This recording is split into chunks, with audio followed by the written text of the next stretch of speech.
all set? I'd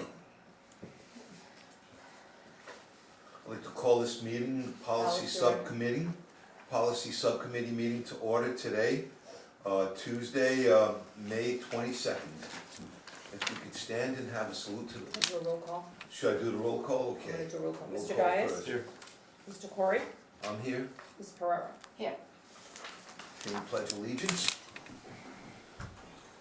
I pledge allegiance to the flag of the United States of America and to the republic for which it stands, one nation, under God, indivisible, with liberty and justice for all. Pursuant to the open meeting law, any person may make an audio or video recording of this public meeting or may transmit the meeting through any medium. Attendees are therefore advised that such recordings or transmissions are being made, whether perceived or unperceived, by those present and are deemed acknowledged and permissible. Okay.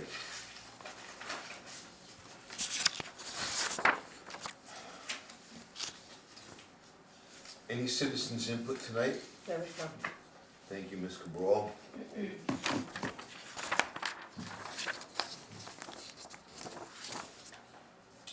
Okay, so now we move into item 3, which is discussion. And for item 3.1, we're gonna have a discussion and vote to refer School Committee Organizational Meeting Policy, BDA. Motion to refer, full committee? Second. Discussion? Very quickly, Mr. Chair. Just as I was a member who proposed this and the member who motioned to have this come here. So all that's happening is we're just realigning the policy to fit the city council when we're approving the election of the vice chair. It just takes the yeses and the noes out of it, and you're just voting based off the person. And the person who receives the majority is the vice chair. All it is taking the yes and the no's out of the situation and just going to a name only. I think it's less, at least speaking that for myself, I no longer have to vote no on someone when I want to nominate someone else.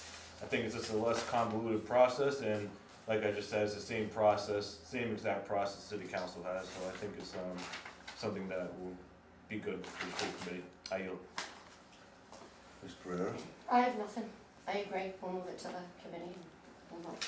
Yeah, so I fall on the other side of that. It's a system that's not broke. There's never been any controversy in our election procedure for vice chairperson. At any time during my tenure on the school board, or any time that I noticed previous to my tenure, I've not noticed any hiccups. So I vote no for that. Roll call? Alright, well, can I, just because I might as well, I want you to understand what Mr. Corey understands. Yeah. So, where I feel Mr. Dias is coming from, is that it becomes weird when we nominate, because then you have to vote no to get somebody not elected in order to nominate somebody else. Whereas he's trying to say, we can run down the line, I could say Tom Corey, and he can go, whatever, Shelley Pereira, whatever, you know? Yeah, so And it's just then- names, So it's names just only. names, so then we count, if 4 people said Tom Corey, then it's Tom Corey, and nobody really had to vote no for you. But then we could also, like they do in the city council, which I would love to see us do, but I doubt it would happen, that we could then vote again and make something unanimous. So just, I think, when I looked at it that way, it seemed more team effort and more or less meeting. Can And that was the only reason, I think either way is fine. I ask a question? So I'm curious, so if it went down the line and there were 3 different people, so nobody got a majority, does it start all over, like in that moment? It goes back and someone says another name and then people, and then Yes. it just keeps going until someone has 4 Correct, it votes? doesn't I really can- keep yeah. going that long, Okay. you know what I'm saying? I mean, Yeah, okay, yeah. Yeah.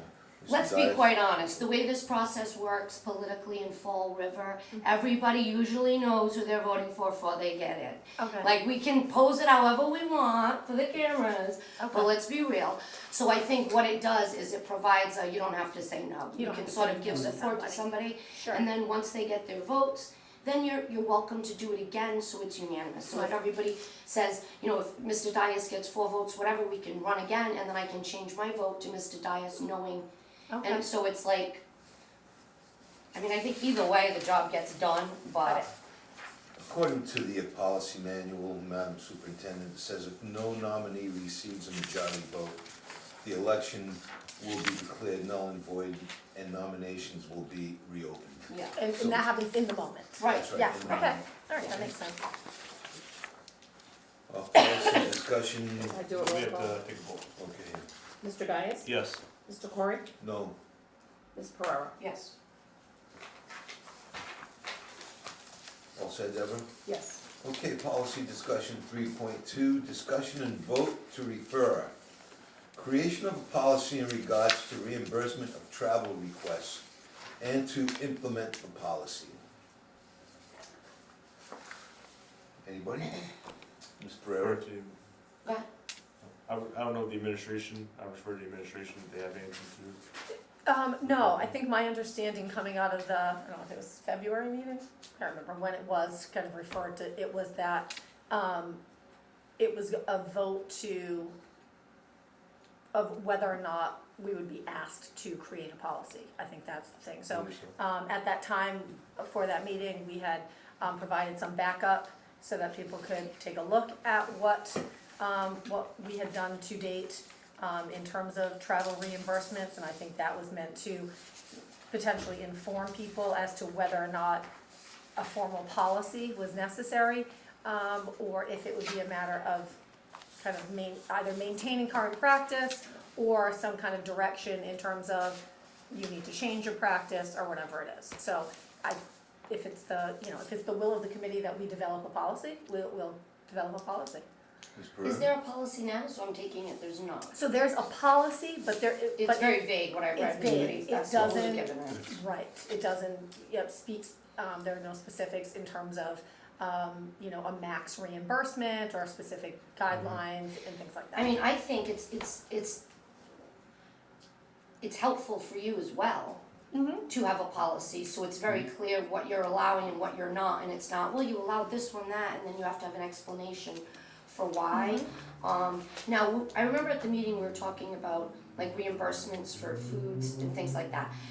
Now they're handing in receipts, so there is no cap currently, correct? There is no cap Okay, currently. so I think personally developing a reasonable cap, if you wanna go and have a really nice steak dinner somewhere, you can, but we don't have to pay for all of it, right? We can give you $45, $50, actually probably 60 today, maybe more, we'd have to look at what it costs. Sure. Cause today it's not cheap to eat out, even if you're eating at McDonald's, right? So it still has to be a reasonable amount, I'm not suggesting you give them $25, but at least you're setting it, so there's sort of an expectation of, look, try to work within this and provide those receipts. I think it'd be beneficial for you and you to have a better idea even of what spending on travel. I also think it's helpful sometimes,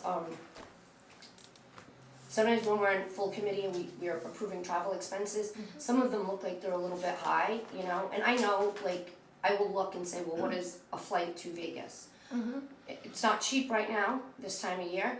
What is a car rental in Vegas? It's very expensive, it's not a cheap thing, you're not getting like a budget. So, but sometimes when we're just looking at this, whether it's maybe other colleagues or whoever may see it, sometimes when you see an expense, it might be nice just to say, hey, heads up, this is, even if it's whatever in the passing, because I think that raises some of the concern, when in fact, no, it just costs a lot to travel sometimes, and you don't have to be staying, if you're staying at the Wynn, you're gonna be spending more than what that guy was Right, spending, let's put right, it that right. way.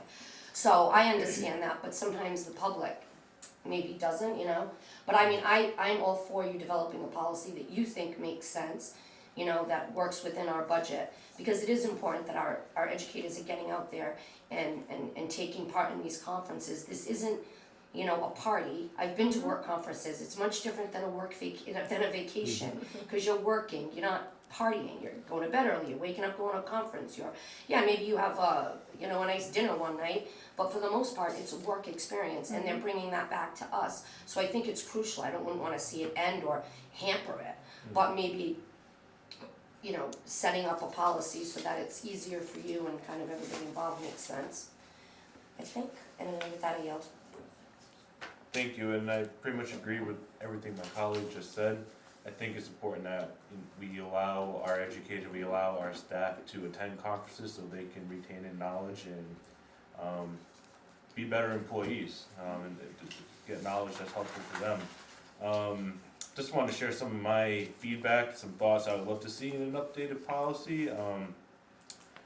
One is, and I'm basing this off of research and seeing what other either businesses or districts have done. Maybe a maximum per night reimbursement for hotels, vehicles, and like my colleague said, food.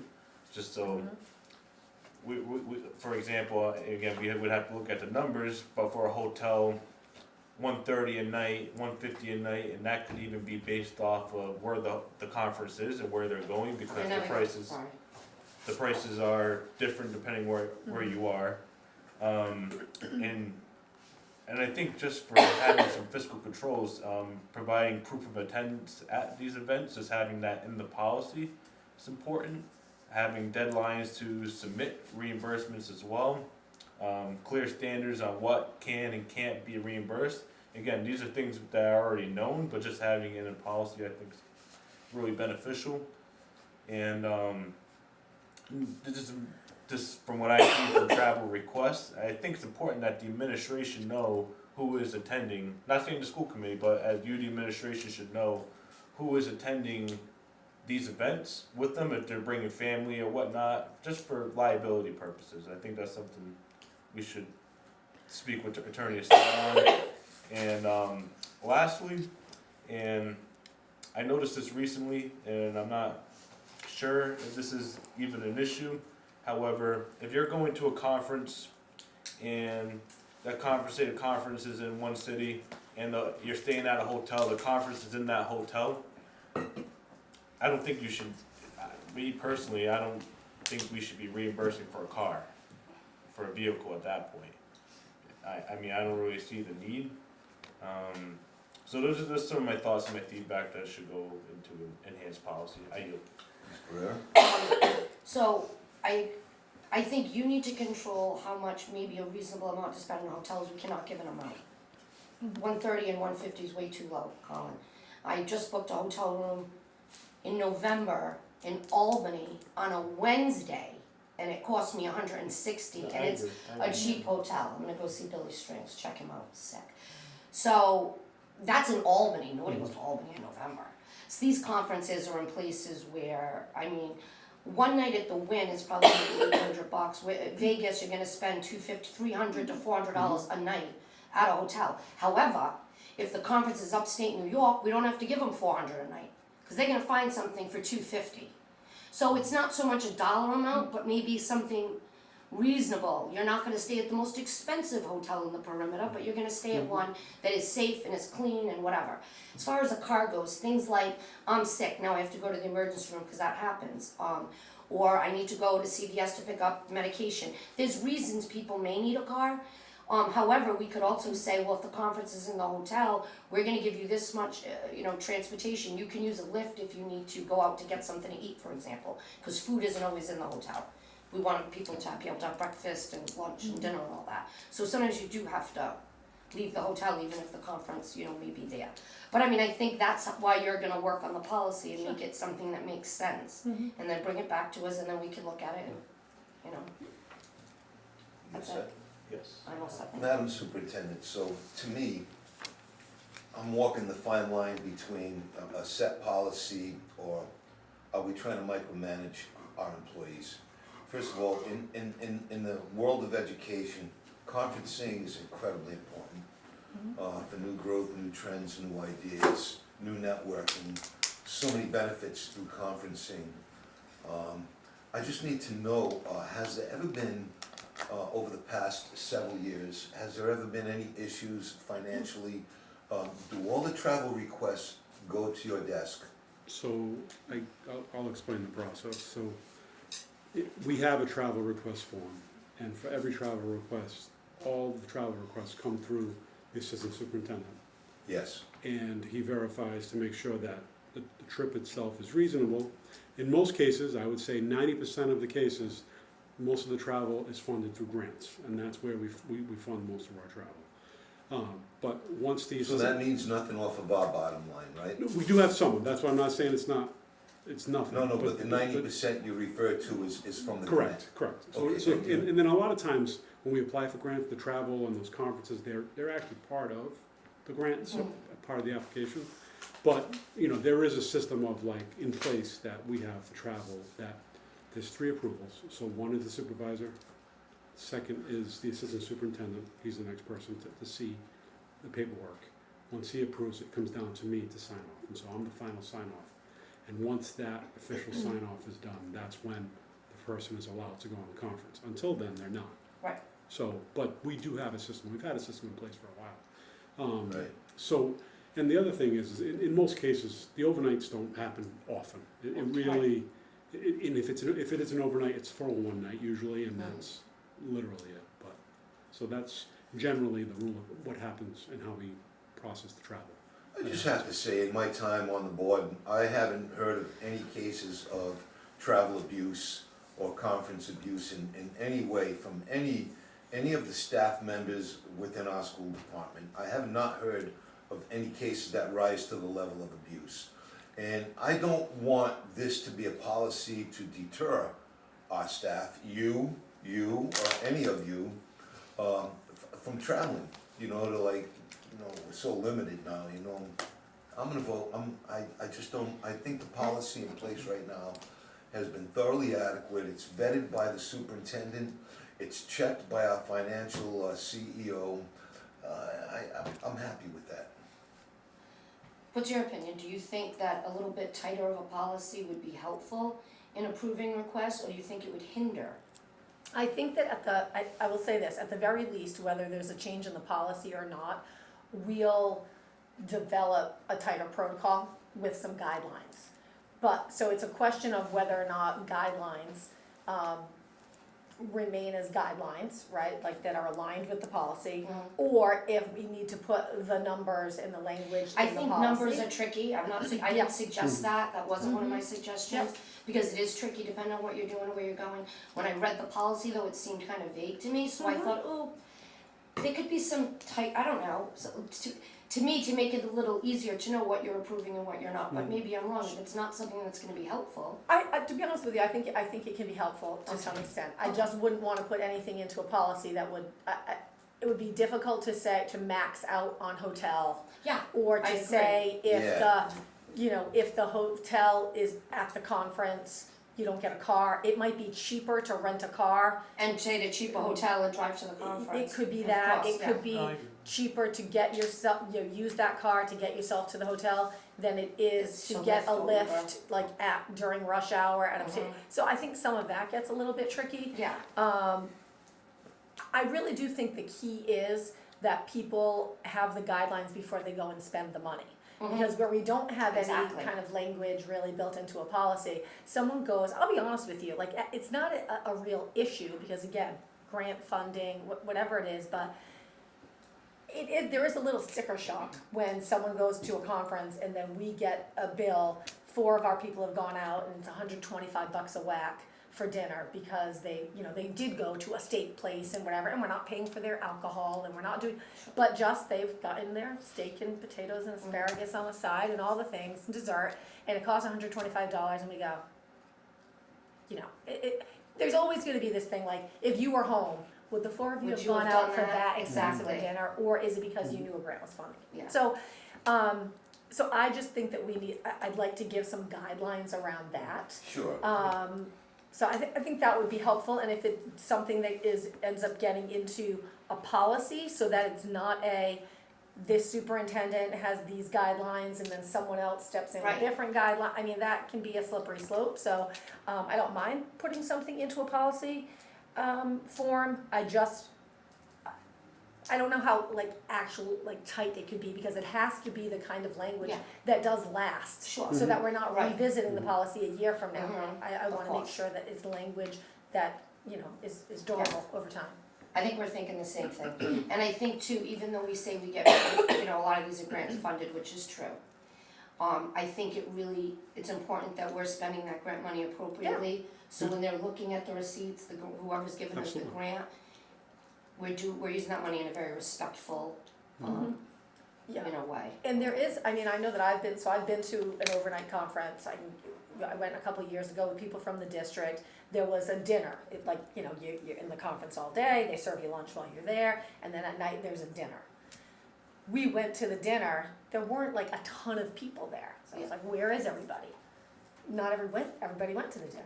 They went, some schools, they took their team out to dinner, and those people were gonna be billing their districts. But there was a free meal to be had, Right. and it wasn't horrible. It was at, Foxwoods, and so was there a cooler place to be? Sure, but the free meal was attached to the Right. conference, and that's where we went.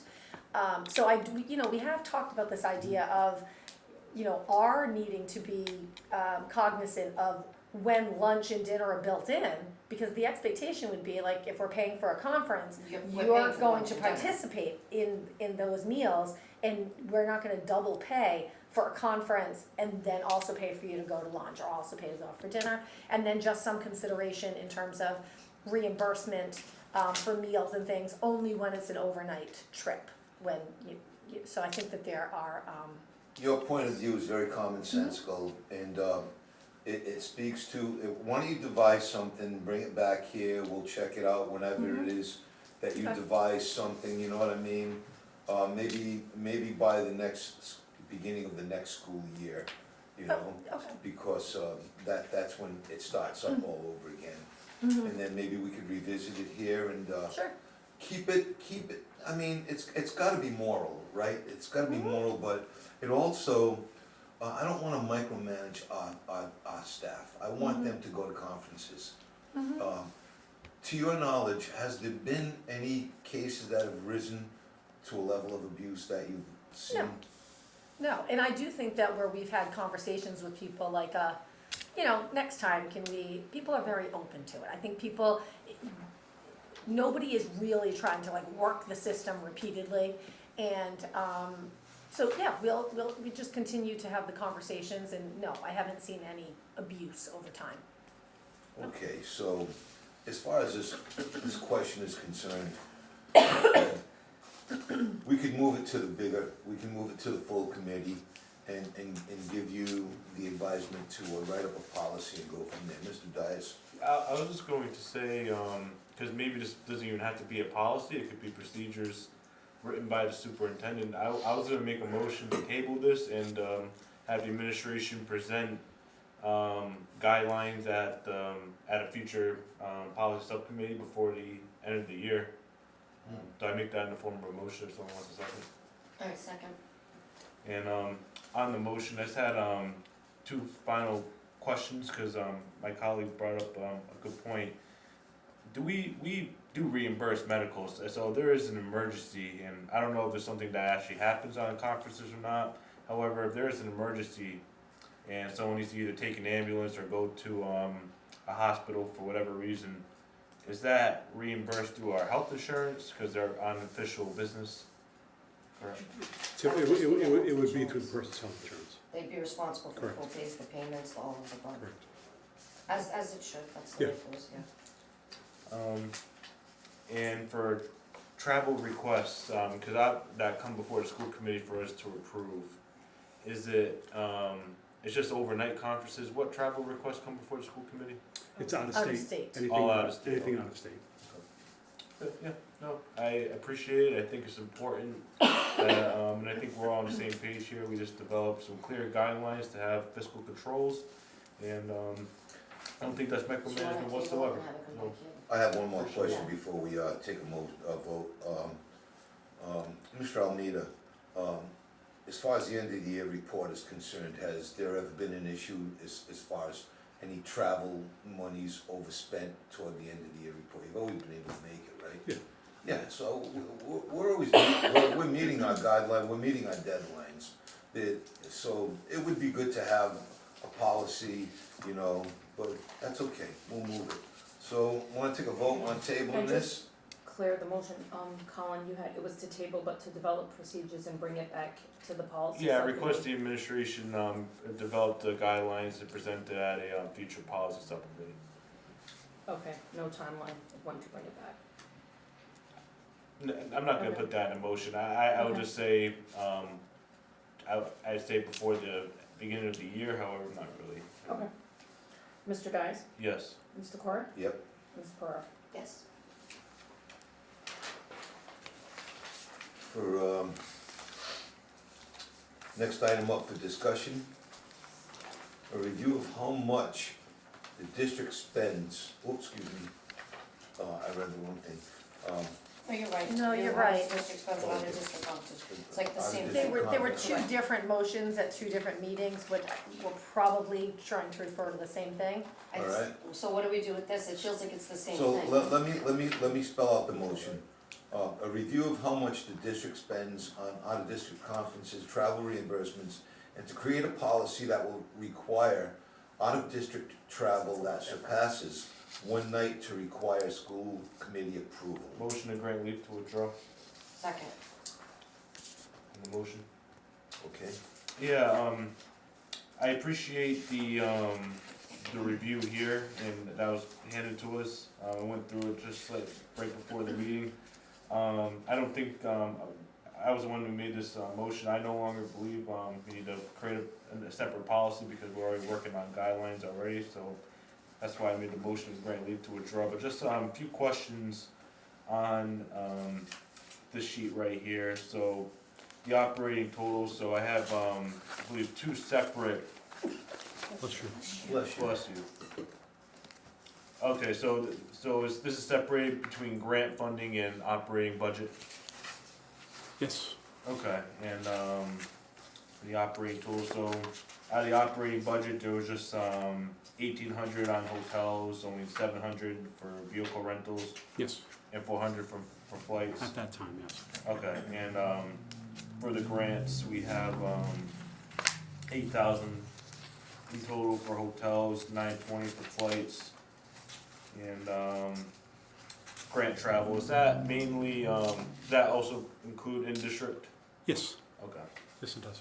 Yeah, so it's actually, I think, just looking at this, if I have any further questions, I'll make sure to submit them, but just looking at this, it looks like, numbers aren't even that high anyway, it looks like we have a good, good hold on this, so I do appreciate the information, so I'm ready to vote.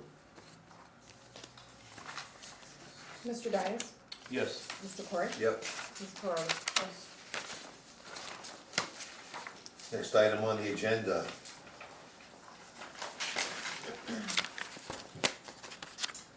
Discussion 3.4, school committee policy for formal objection. Ms. Pereira? There's absolutely no way in heck I would ever vote for this. I'm sorry, but we're gonna have one person railroading a meeting. I've already spoke a million times on this, and I'm kinda bored to talk about it again. But I really had a hard time, because I agree, some policies should be updated. But I have a hard time understanding why somebody would show up to a meeting and not be prepared to vote. If something happens at the meeting, I'm sure it's gonna be more than one person that's shook by it, and then we can always make a motion to table or do something like that. But to me, it's allowing, in my opinion, somebody to show up unprepared and say, oh, we're all gonna wait, put it on the next meeting. Now it makes the next meeting longer. There's been very few times that I've received information at the last minute, very few. Always get it a day or two ahead of time. We know this, we know a meeting's on Monday. I know that Sunday I'm gonna have to do some school committee work, whether I like it or not. I'm gonna wake up early, do it, whatever. I don't think there's any excuse that any of us can't be at a meeting prepared to ask questions if we still have them, if we haven't done the research, if we've done research and we still have questions, to be prepared to answer those questions and be prepared to take a vote. No way in any fashion do I think one person should be able to, put something off till the next meeting. And then also, like when we're talking about policy, words are very important. So when you use words like, well, not in an emergency situation, well, an emergency to me may not be an emergency to Mr. Corey, may not be an emergency to you and vice versa. So then that raises the question of, well, wait, maybe it's an emergency. Now, let's have a 20-minute conversation about whether it's an emergency. Let's get teachers up, let's get superintendents, let's get everybody's opinion to determine if it's, now we just wasted 20 minutes determining if we should or should not vote on something. I mean, that just makes me wanna bang my head against a wall, I'll be honest with you. So, I mean, I'm not voting for it to get out of here, I'm not voting for it if it gets out of here, and that's all I have to say about that. And Mr. Dias? Thank you, when I proposed this policy, I can understand, I can understand your feedback, and, I'm not gonna belabor the point, I just wanna go quickly on the record as to why I, proposed the policy and support it.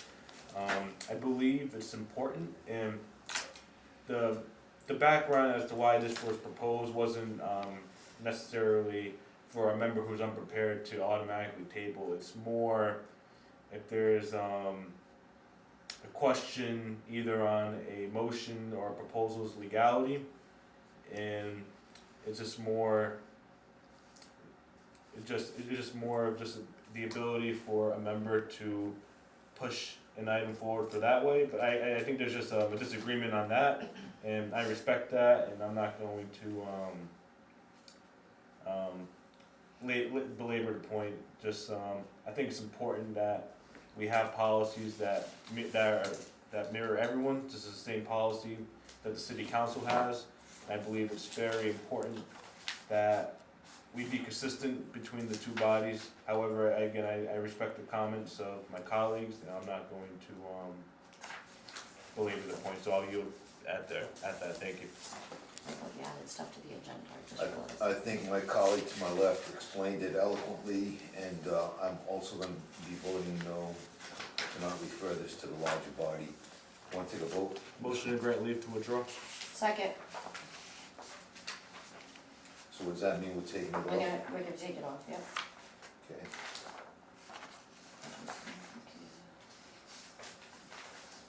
Mr. Dias? No. Mr. Corey? Grant leave to withdraw? Yes. Yes. Ms. Ferraro? Yes.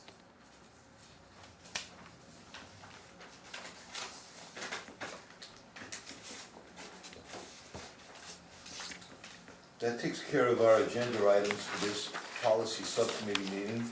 We move on now to new business. Ms. Cabral, is there any new business that has been proposed?